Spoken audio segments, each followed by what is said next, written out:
The voicemail came 3 days before my wedding.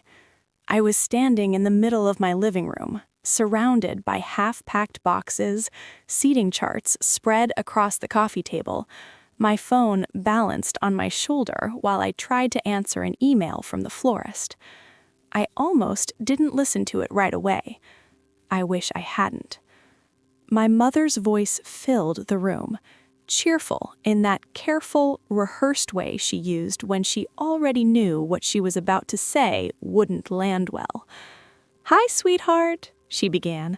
"We've been talking, and your father and I wanted to let you know as soon as possible." I stopped what I was doing.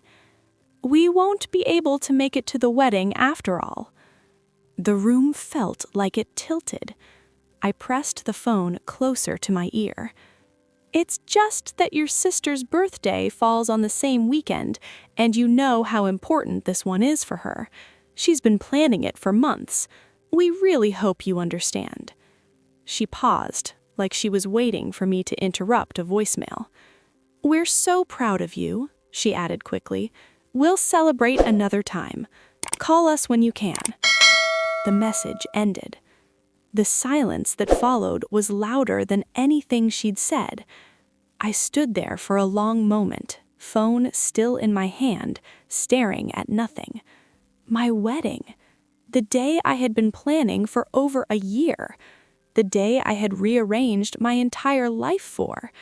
The day I was supposed to walk down the aisle, and my parents were choosing my sister's birthday party instead.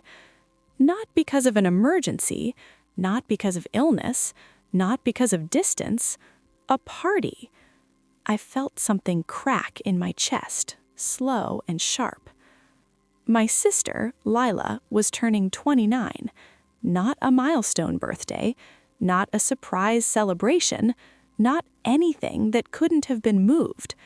But Lila had always been Lila, the center, the priority, the one whose feelings needed managing. Growing up, everything had revolved around her moods, her needs, her crises. If she was upset, plans changed. If she wanted something, compromises were made. If she felt overshadowed, attention was redirected. And I learned, early on, how to make myself smaller so there would be room for her. I told myself this time would be different, because this wasn't a dance recital, or a graduation dinner, or a holiday. This was my wedding. When I finally sat down, my hands were shaking. I replayed the voicemail again, hoping I'd misunderstood something. I hadn't. The words were exactly as they'd been the first time. "We won't be able to make it to the wedding after all." I called my mother immediately. It rang 3 times before she picked up. "Oh, hi, honey," she said brightly. "Did you get my message?" "Yes," I replied. My voice sounded oddly calm. "I did." "Well," she continued, like we were discussing brunch plans, "I hope you're not too upset. You know how your sister gets about her birthday." I closed my eyes. "You're not coming to my wedding," I said slowly, "because Lila is having a birthday party." "That's a very harsh way to put it," my mother said. "Is there a softer one?" I asked. She sighed. "You know she's been struggling lately. We don't want her to feel abandoned." Abandoned. The word echoed. "And I don't?" I asked quietly. There was a pause. "Your father thinks we can come to the ceremony and leave early," she said eventually, "but the party is in the afternoon and—" "No," I said. She stopped. "No?" she repeated. "No," I said again, more firmly. "I'm not doing partial attendance. I'm not a pit stop between cake and presents." She sounded offended now. "That's unfair." "What's unfair," I said, my voice tightening despite myself, "is choosing a birthday party over your daughter's wedding and acting like I'm supposed to be understanding." She exhaled sharply. "You're being dramatic." There it was, the familiar phrase. I'd heard it my entire life, whenever I reacted to being overlooked, whenever I expressed hurt, whenever I asked for more than scraps of attention. "You've always been more independent," she continued. "You don't need us the way Lila does." The words landed with a dull finality. Independence, the label they used to justify neglect. I swallowed. "So that's it?" "That's it," she said gently, like she was doing me a favor. We ended the call shortly after. She told me she loved me. I told her, okay. Then I sat on the floor and cried until my face hurt. When I told my fiancé, Mark, he didn't say anything at first. He just listened. Then he asked quietly, "Do you want me to call them?" "No," I said quickly. "That would only make it worse." He nodded, jaw tight. "I'm sorry," he said. "You don't deserve that." The simplicity of his words made the tears start again. The night before the wedding rehearsal, my phone buzzed with a group text. My parents. My sister. "Lila, can't wait for tomorrow, everyone. Best birthday ever." My mother. "We'll FaceTime you on your big day." I stared at the screen, numb. FaceTime. Like that somehow replaced presence. Like a screen could stand in for parents in the front row. Like this was a reasonable compromise. I didn't respond. The wedding day itself was beautiful. Painfully so. Sunlight streamed through the tall windows of the venue. The flowers looked exactly like I'd imagined. My friends surrounded me, helping me get ready, laughing, fussing over my dress. Everyone except the two people who were supposed to be there by default. When I stood at the top of the aisle, arm-linked with Mark's father, I felt it again. The absence. A hollow space where my parents should have been. I didn't cry. I refused to give that moment to grief. I smiled. I walked forward. I married the man I loved. But later that night, when the music softened and people started to leave, the weight of it all finally settled. My parents sent photos from Lila's party. A cake, balloons, smiling faces. My mother texted, "Looks like such a beautiful wedding. Wish we were there." I didn't reply. Weeks passed, then months. We settled into married life. I tried to move on. I told myself it was just one day. I told myself not to dwell. I told myself this was who they were, and expecting anything else only hurt me. I spoke to my parents less. Not dramatically, just less. No daily calls, no constant updates. They didn't seem to notice. Lila didn't mention the wedding at all. Then, one afternoon, my phone rang. It was my father. That alone made my stomach tighten. "Hey," he said, sounding unusually subdued. "Do you have a minute?" "Sure," I replied cautiously. He cleared his throat. "We're in a bit of a situation." I leaned back in my chair. "What kind of situation?" I asked. Another pause. "We need some help," he said. My heart beat faster. "What kind of help?" I repeated. He exhaled slowly, like the words physically weighed something. "Financial," he admitted. I didn't speak. There was something about the tone of his voice that told me this wasn't a small request. "We're short about $50,000, and we were hoping you might be able to help us out, just temporarily." $50,000. The number hung in the air between us. I laughed once, softly, disbelieving. "You didn't come to my wedding," I said slowly, "but you're calling me for money?" He sounded uncomfortable now. "This isn't about that." "It's exactly about that," I replied. He sighed. "Let's not mix emotions into this. Family helps family." I closed my eyes. Family helps family. The phrase they always used. The phrase that somehow only applied when they needed something. I took a deep breath. "I need some time to think," I said. "Of course," he replied quickly, but we do need an answer soon." After we hung up, I sat there in silence.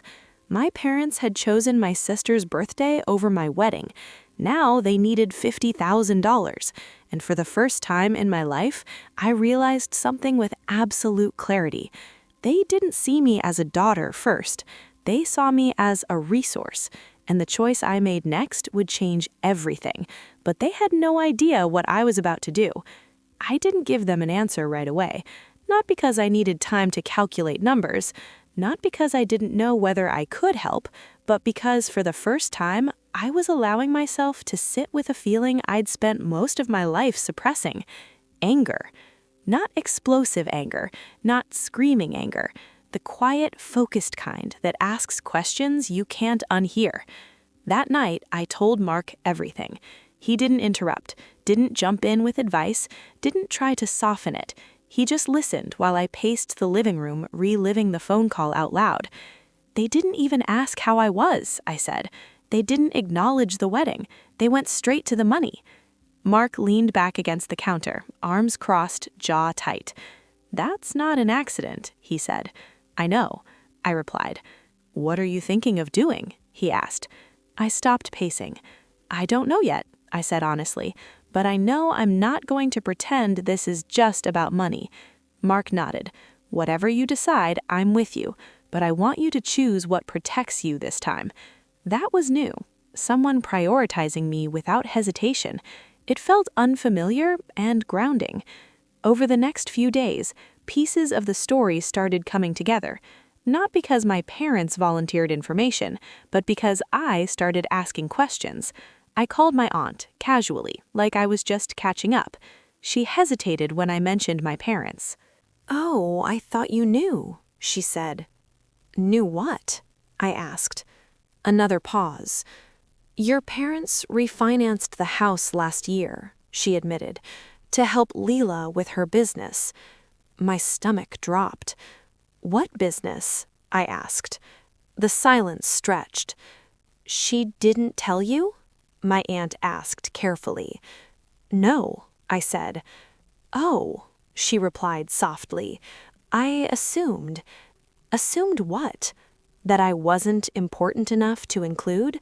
That I didn't need to know? That I'd just quietly accept it later?" "How much?" I asked. "I don't know exactly," my aunt said, "but it was significant." Significant. That word again. I thanked her and hung up. Then I sat very still, because suddenly the picture was clearer. They hadn't just needed money, they had chosen where to put it. Later that evening, my sister texted me, "Leela, Dad said he talked to you. Everything okay?" The casual tone made my chest tighten.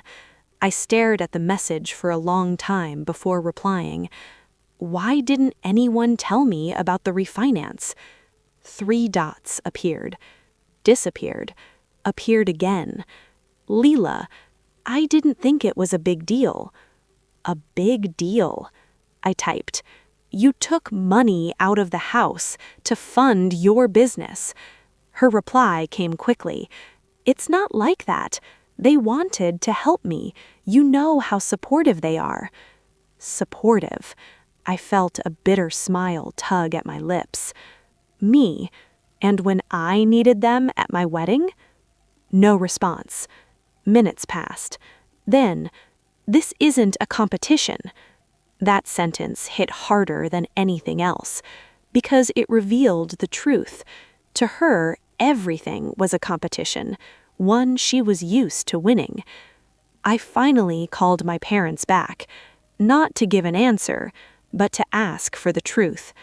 My mother picked up this time. "Hi, honey," she said warmly. "Have you thought about what your father mentioned?" "Yes," I said, "and I have questions." Her tone shifted slightly. "Okay. Why didn't you tell me you refinanced the house?" I asked.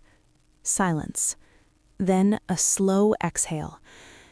"We didn't think it was necessary," she said. "Why not?"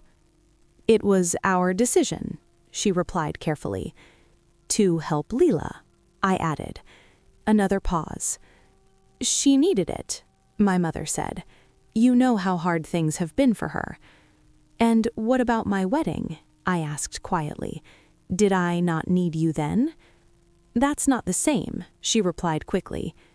Why? I asked. Because you're strong enough to handle it, she almost said. I could hear it. Instead, she said, you're more financially stable, more settled. You didn't think I'd matter, I finished. That's not fair, she said sharply. No, I replied, it's accurate. My father's voice joined the call.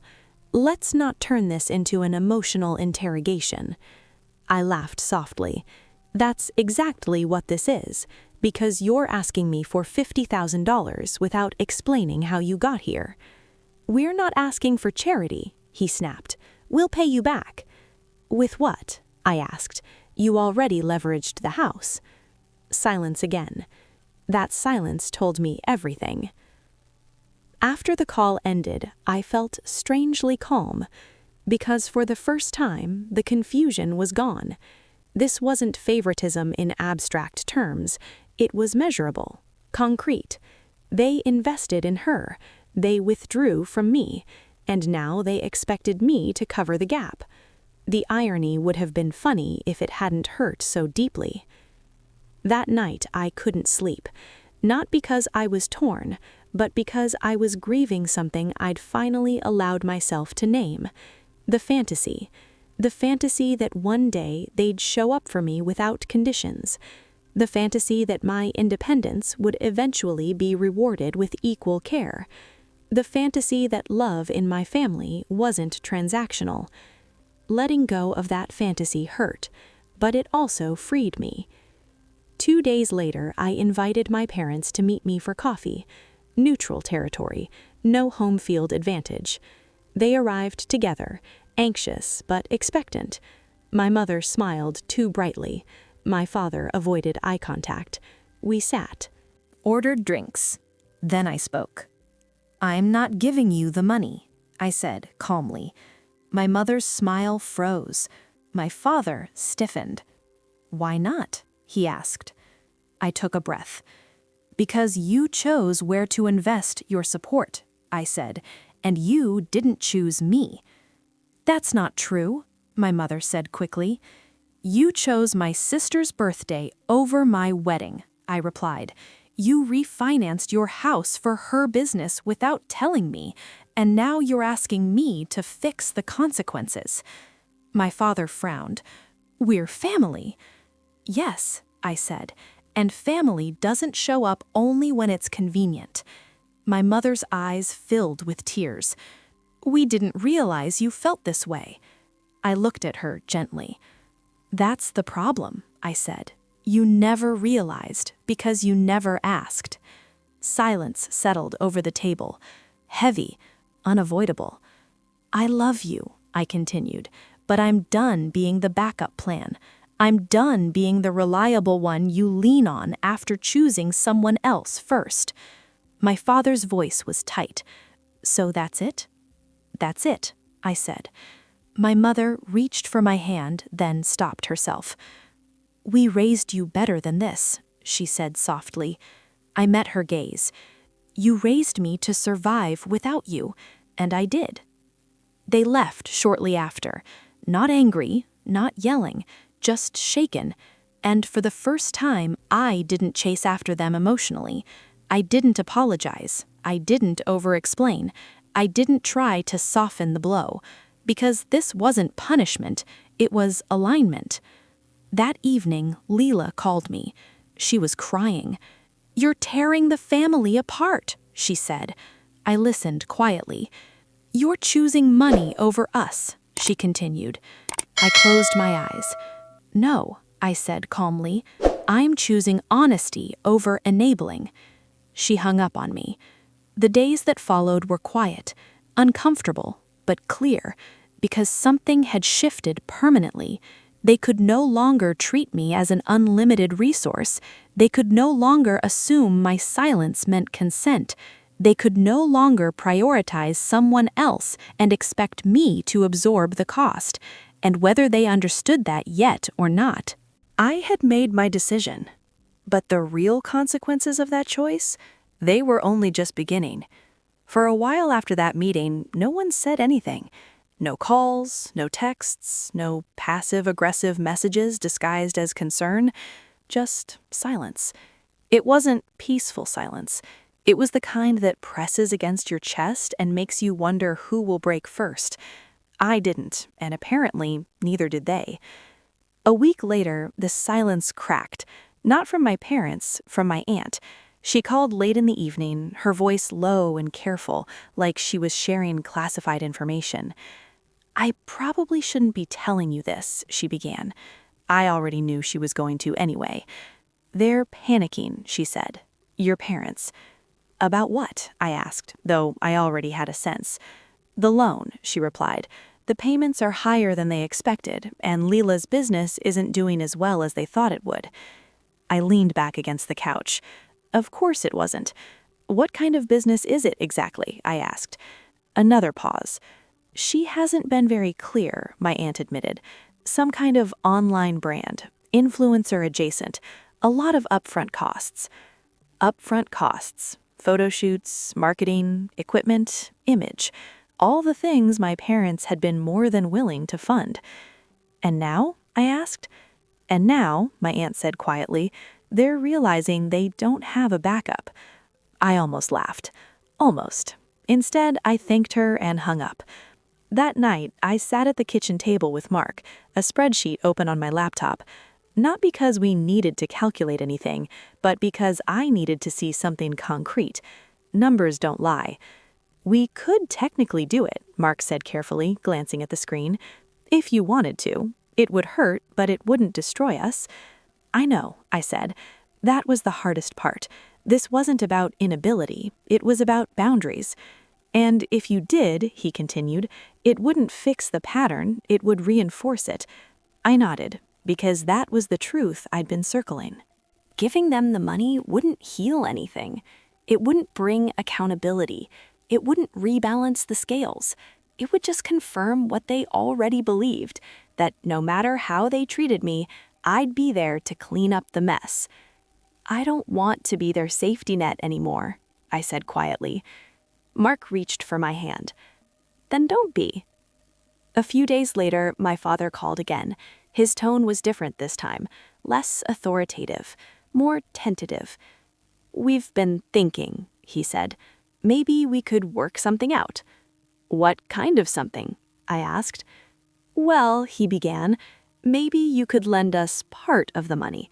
Not all of it, just enough to get us through the next few months." I closed my eyes. They were negotiating now, like this was a business deal. "I'm not lending you any amount," I said calmly. He sighed heavily. "You're really going to let us struggle?" I opened my eyes. "No, you're going to let yourselves struggle, based on choices you made." "That's harsh," he snapped. "No," I replied, "it's accurate." He was quiet for a moment. Then he said something that finally broke the last thread of hesitation inside me. "You're punishing us." There it was. Not accountability, not consequences, punishment. That's how they framed it. "I'm not punishing you," I said evenly. "I'm declining to fix something I didn't break." He didn't respond. "I hope you find a solution, but it won't involve me." The call ended shortly after. This time, I didn't feel shaky. I felt steady. Lila showed up at my door 2 days later, unannounced, tear-streaked, angry, desperate. I almost didn't open it, but I did, because part of me needed to see her face to face. "You're ruining everything," she said the moment she stepped inside. No hello, no pause, just accusation. I folded my arms, leaning against the doorframe. "You should sit down." "I don't want to sit down," she snapped. "I want you to explain why you're doing this." "What doing?" I asked. "Acting like you're better than us," she said, "like you're some kind of moral authority." I let out a slow breath. This isn't about morality, I said. It's about responsibility. She scoffed. You've always been like this, judgmental, holding things over our heads. I shook my head. No, I've always been quiet. You just never liked it when I stopped being useful. Her eyes flashed. That's not fair. Neither was missing my wedding, I replied. She flinched. Good. Not because I wanted to hurt her, but because she'd spent weeks pretending that hadn't mattered. They said they'd celebrate with you later, she said weakly. And they did, by asking me for money. She opened her mouth, then closed it. They did this for me, she said finally, voice cracking. They believed in me. They believed in you with collateral, I said, and now they want me to pay for it. That's what family does, she whispered. No, I said firmly. That's what enablers do. She stared at me like I'd slapped her. You're so cold, she said. I softened my voice. I'm not cold. I'm done. She sank onto the couch, suddenly deflated. I didn't ask them to refinance the house, she said quietly. I know, but you accepted the money. She looked down at her hands. And you never once told them to go to my wedding instead of your party, I added. She didn't answer. That silence was confirmation enough. When she left, she didn't slam the door. She didn't cry. She just looked tired. For the first time, I saw her without the shield of favoritism. Not powerful, not untouchable, just someone who had always been protected from consequences, and now didn't know how to function without that protection. The fallout didn't come all at once. It came in waves. Extended family started taking sides. Some called me brave, others called me selfish. A few stopped calling altogether. My parents downsized, sold the house. Quietly, painfully. They never told me directly. I found out through a cousin. Lila moved back in with them for a while. Her business folded within 6 months. No dramatic announcement, just silence where confidence used to be. And through all of it, I stayed where I was. I didn't gloat. I didn't say I told you so. I didn't swoop in to rescue anyone. I grieved. Not for the money, not for the house, for the version of my family I'd finally accepted didn't exist. One evening, months later, my mother called. Her voice sounded older, quieter. We should have come to your wedding, she said suddenly. No preamble, no justification, just the sentence. I closed my eyes. Yes, I said. I don't know how we got it so wrong, she whispered. I almost said, because you always chose the loudest need, but I didn't. I hope you're happy, she said instead. I thought about it, about my marriage, my home, my boundaries, my peace. I am, I replied honestly. She was quiet for a long time. I'm glad, she said finally. We hung up shortly after. No reconciliation, no grand healing moment, just truth. I learned something through all of this. Being the responsible one doesn't make you obligated. Being capable doesn't make you expendable. And being independent doesn't mean you deserved less love. My parents chose a birthday party over my wedding, and in doing so, they showed me exactly where I stood. When they later needed $50,000, they expected me to stay in that place, quiet, reliable, second. They were wrong, and the hardest, bravest thing I've ever done was finally acting like it. The strangest part wasn't losing them the way people imagine loss. It wasn't dramatic. It wasn't loud. It wasn't one final conversation where everyone cried and said everything they'd been holding back. It was quieter than that. It was the slow realization that my life felt lighter. Not happier in a bubbly, celebratory way, not triumphant, just lighter. And that terrified me at first.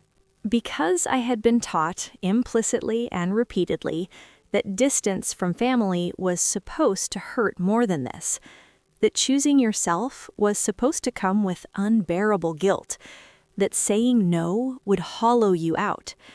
Instead, I felt steadier every day, which forced me to confront a difficult truth. If peace feels like betrayal, it's usually because chaos was normalized. The months after my parents sold the house were awkward. They didn't tell me directly. They didn't ask for help again. They didn't apologize either. But the shift was undeniable. They moved into a smaller rental across town. My father took on extra consulting work. My mother stopped hosting gatherings altogether. The family gravity changed. For years, everything had orbited around my parents' home, their resources, their authority, their approval. Now that center had collapsed, and everyone had to adjust, including me. The first holiday after everything happened was Christmas. For the first time in my life, I didn't spend it with my parents. Not out of spite, not out of protest, but because they hadn't invited me. That realization stung more than I expected, not because I wanted to go, but because it confirmed something final. When I stopped being useful, I stopped being essential. Mark noticed my mood that morning. "You don't have to pretend you're okay," he said gently, as we sat at the kitchen table, coffee cooling between us. "I know. I just didn't expect it to feel this definitive." He nodded. Sometimes clarity hurts more than conflict. That night we had dinner with friends, laughed, played games, opened gifts. I smiled. I meant it. But later, lying in bed, I let myself grieve. Not the present, the past. The years I'd bent myself into a shape that never quite fit. The milestones I'd downplayed so my sister wouldn't feel overshadowed. The times I'd told myself it's fine, when it wasn't. I cried quietly into the pillow, and when I was done, I slept, deeply. Spring came. With it, distance softened into something more neutral. My parents called occasionally, short conversations, surface-level updates. They didn't ask for money again. They didn't ask much of anything. And that, oddly, was its own kind of reckoning. Because without crisis, without need, without drama, there was very little left between us. We had never built connection on curiosity, or mutual respect, or emotional safety. We'd built it on obligation and hierarchy. Once those were gone, there wasn't much structure left. I accepted that.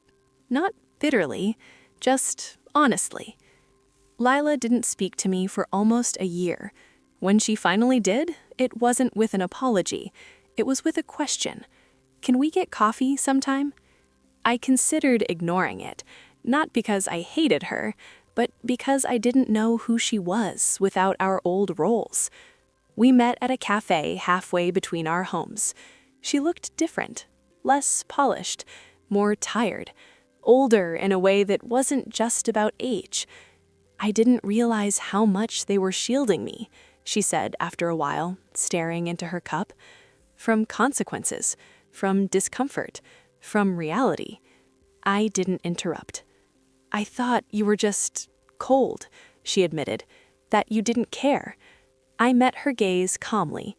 "I cared too much, that was the problem." She nodded slowly. "I don't know how to fix things," she said. "You don't have to fix them, you just have to stop pretending they didn't happen." She swallowed. "I'm sorry I didn't speak up for you." The apology was quiet, uneven, imperfect, but it was real. "I don't know if we'll ever be close," I said gently, "but I'm open to being honest." She nodded. "That's more than fair." We finished our coffee. No hug, no grand reconciliation, just two adults resetting expectations. That was enough. One afternoon, almost 2 years after my wedding, my mother came to see our house for the first time. She stood in the doorway for a moment, taking it in. Not impressed, not dismissive, just observant. "You built something solid," she said quietly. "Yes," I replied. She walked through the rooms slowly, like she was seeing me for the first time without the filter of comparison. "I didn't realize how much I relied on you being okay with less," she said finally. I didn't answer. "I thought your independence meant you didn't need us, but really it just meant you learned not to ask." That was the closest she'd ever come to naming it. "I can't undo that, but I want you to know I see it now." I nodded. Seeing it changes things. Not everything. But enough. The final closure didn't come from them. It came from me. One evening, sorting through old paperwork, I found my wedding program, the one with empty seats in the front row. I stared at it for a long time. Then I did something unexpected. I didn't feel sad. I felt proud. Because despite the absence, despite the hurt, despite the silence, I had walked down that aisle anyway. I had chosen joy without their permission. I had built a marriage rooted in mutual respect. I had stopped begging for crumbs where a full seat should have been. That day wasn't ruined. It was clarified. People often ask if I regret not giving them the money. The answer is simple. No, because money would have been the cheapest thing I could have given. What they wanted wasn't financial help, it was confirmation. Confirmation that no matter how they prioritized me, I would remain available. Confirmation that independence meant obligation. Confirmation that love in my family was still transactional. I refused that confirmation, and in doing so, I rewrote the rules. Not just for them, for myself. I learned that love without accountability erodes respect, that generosity without boundaries becomes self-betrayal, and that being the strong one doesn't mean you're meant to carry everyone else's weight. My parents chose my sister's birthday party over my wedding. They told me exactly where I stood. When they later needed $50,000, they expected me to stay there, quiet, capable, secondary. They were wrong, and the life I built afterward proves it every day. Not loudly, not spitefully, but steadily, with a peace that doesn't depend on approval, with relationships that don't require self-erasure, with a sense of worth that no one else gets to vote on. That's how the story ends. Not with revenge, not with estrangement, but with a woman who finally stopped being the backup plan and started being the priority in her own life.